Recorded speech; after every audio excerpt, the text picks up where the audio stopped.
आवाज। रात का सन्नाटा अब गहराने लगा था।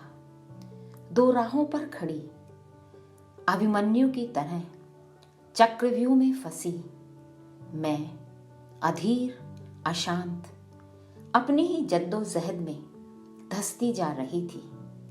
बाहर का शोरगुल मानो सिर पर हथौड़े बरसा रहा हो।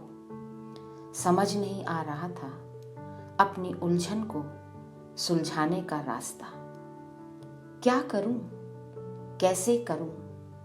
हाँ करने का मन न था और ना कहने का साहस न था, क्योंकि अपनी असफलता का एहसास और फिर समाज के उपहास के मूक प्रहार की आशंका हृदय को उद्वेलित रखती थी।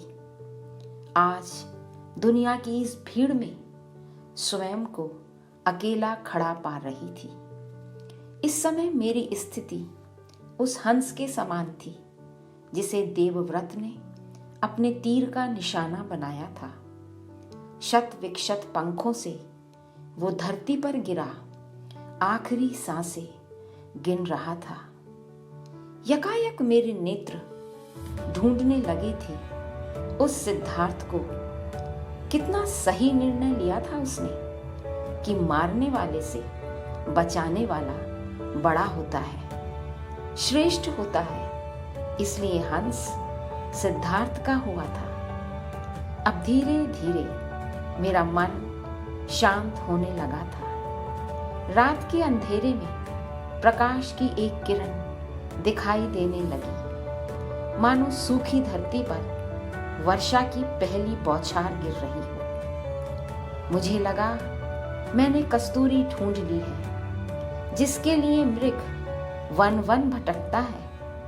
संत कबीर ने कहा था, कस्तूरी कुंडली बसे मृग ढूंढे बन माही।